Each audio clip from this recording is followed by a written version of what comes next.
اگلے دن نا جی مغرب کے وقت میں عثمان بھائی کے پاس آیا تو ان کے پاس ایک بھائی کا فون آیا،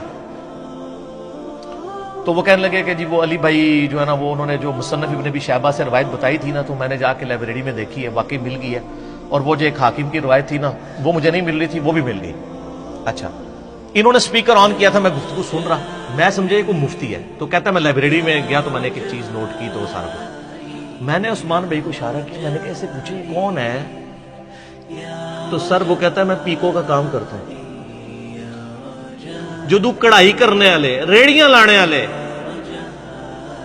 کالج کے اسٹوڈنٹ مفتیوں کے گاٹے فٹ ہوں گے تو سر پھر وہ تو چیخیں گے نا کہ ہم نے اجماع کرنا ہے اس کے خلاف، نہ تہاڈے خلاف تہاڈی عوام نے اجماع کرنا ہے انشاءاللہ، اور کر لیا ہے اجماع، تو آپ کے خلاف ہوا ہے۔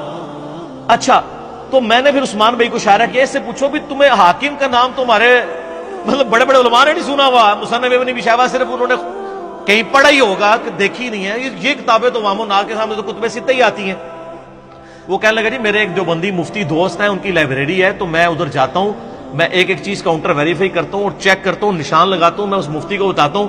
تو کہتا ہے میں نے پھر انہوں نے بتایا علمی ایک لطیفہ، انہوں نے کہا کہ مفتی کہتا ہے یار یہ تو جو یہ تجھے کون بتاتا ہے؟ تو اس نے کہا کہ جی وہ میں انجینئر صاحب کو سنوں، کہتا وہ تو مرتد ہے۔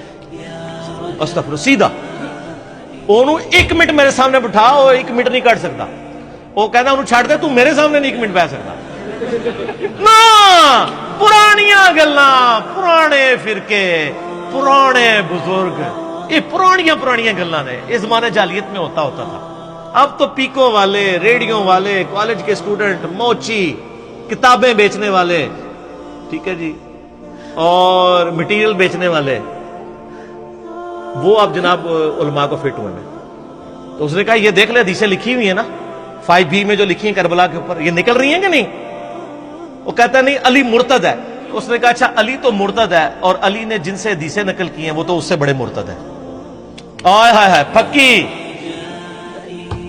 یہ پھکی ساری اتنے نہیں، یہ سب پوری دنیا پھکی اپنے اپنے سٹائل ہی پھیل رہی ہے۔ اسی لیے ہم نے کوئی فرقہ نہیں بنایا، کوئی جماعت لانچ نہیں کی۔ مجھے بڑے لوگ ابھی مشورے دیتے ہیں کہ جی وہ ایک پلیٹ فارم سے آواز پوری دنیا میں بلند ہونی چاہیے، ایک ٹویٹر اکاؤنٹ ہو۔ میں نے کہا نہ، ہر گلی میں انجینئر الگ ہونا چاہیے، ہر ملک کا انجینئر الگ ہونا چاہیے، ہر گاؤں کا انجینئر الگ ہو، وہ اپنے اپنے حلقہ اثر میں دعوت و تبلیغ کا کام کرے۔ اگر ایک پلیٹ فارم کے نیچے کریں گے تو وہ بت کھڑا ہوگا۔ ایک شخص ایسا ہے جس کے اوپر ہم اکٹھے ہو سکتے ہیں، وہ صرف نبی علیہ السلام کی ذات ہے، ما ضل صاحبکم وما غوا۔ تو آپ پوری امت کو امام اعظم محمد رسول اللہ صلی اللہ علیہ وآلہ وسلم کی ذات کے اوپر اکٹھا کریں، بجائے آپ یہ کرنے کے کہ آپ انجینئر صاحب کے اوپر کریں۔ اس لیے ہم کوئی مدرسہ یہ کام نہیں کرتے، انہی مشتوں میں رہیں، اور یہ بڑی برکت ہے۔ ہمارے محلے میں ایک جو بندیوں کی مسجد ہے، مجھے یاد ہے جب میں نیا ریورٹ ہوا نماز شروع کی تو مجھے وہ وہاں کے عالم صاحب نے نا بازو سے پکڑ کے نا مسجد سے نکال دیا۔ یعنی پہلے تو میری عادت تھی، میں تحدیث نعمت کے طور پر بتا رہا ہوں، میں فجر سے اشراق تک مسجد میں اعتکاف کرتا تھا۔ اب تو کرتے کرتے کرتے یعنی معاملات بڑے سکڑ گئے، کیونکہ اس سے زیادہ امپورٹنٹ کام شروع ہو گیا تو مشکل ہو گیا میرے لیے۔ تو پھر میں نماز پڑھ کے نکل آتا تھا، تو بلکہ وہ میں تو آمین زیادہ اونچی بھی نہیں کہتا ہوں، میں درمیانی آمین جو سنت ہے وہ پھر بھی ان کو چپتی تھی، تو ادھر جا کے پڑھا کر یہ وہ، میں چپ کر کے سنتا رہتا تھا، میں نے مسجد نہیں چھوڑی۔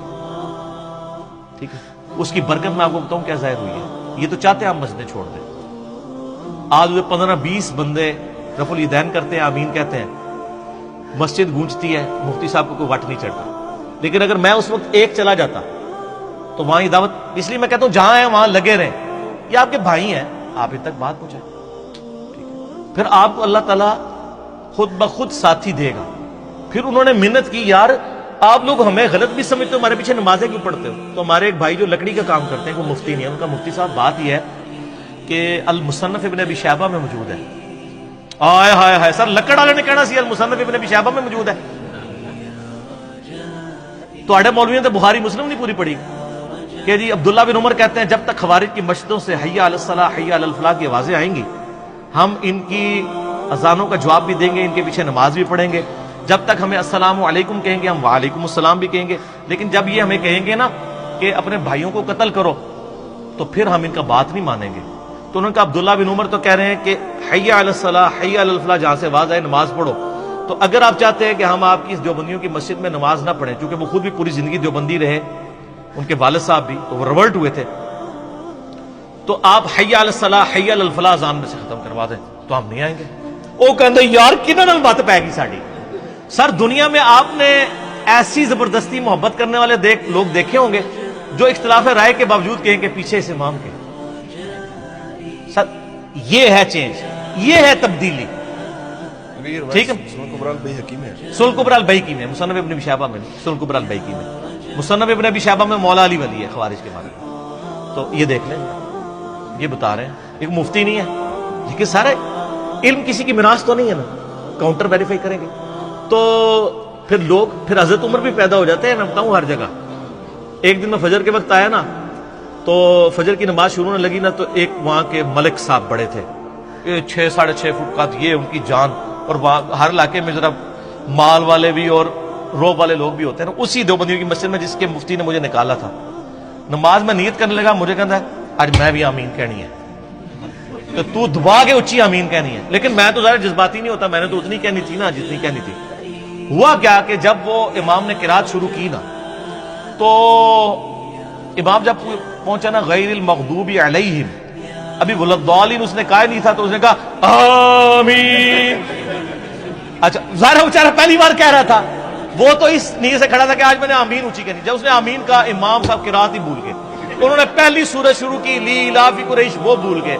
پھر انہوں نے الم تری کیف فعل, وہ بھول گئے. گھبرا گئے. سر ان مولویوں نے کبھی سوچا تھا کہ ہمیں بھی کچھ چیلنج کرے گا اس سسٹم کو؟ یہ تو بڑے بڑے بدماش بن کے بیٹھے ہوئے تھے, یہ ان کے قلعے تھے, ان کو کون للکار سکتا تھا؟ اچھا جی, دوسری رکعت میں بھی اس نے بڑی مشکل سے, اور اس آواز بالکل بیٹھ گئی جیسے وہ مردہ ہو گیا, بالکل قرات بھی بھول گیا. الحمدللہ رب العالمین الرحمن, اس طرح اس نے قرات کی.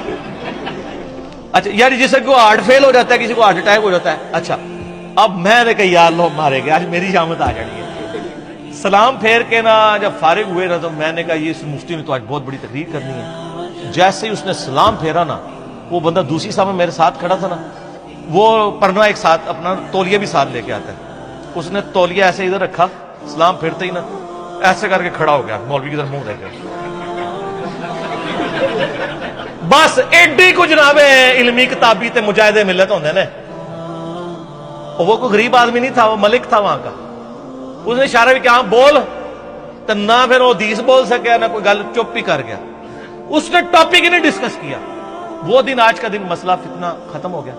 ایک دوسرے بھائی تھے, وہ بھی دیوبندی سے ریورٹ ہوئے, ان کو بڑا تنگ کرتے تھے, تو وہ تقریریں پوری اس کے اوپر کرے. اور اس کی آپ حوصلہ دیکھیں سر, یہ حوصلہ ہم نے لوگوں کو دیا نا کہ ممبر پہ, ہم تو پتہ ہے نا تقریر بھی ہو رہی ہو تو 2 نفل پڑھتے ہیں, بخاری مسلم میں ہے کہ آپ نے, وہ تقریر اس کے خلاف ہو رہی ہوتی تھی, وہ سیدھا پہلی صف میں کھڑے ہو کے نا اللہ اکبر, تقریر اس کے خلاف ہو رہی ہے, سلام پھر کوئی غصہ نہیں, کوئی کچھ نہیں.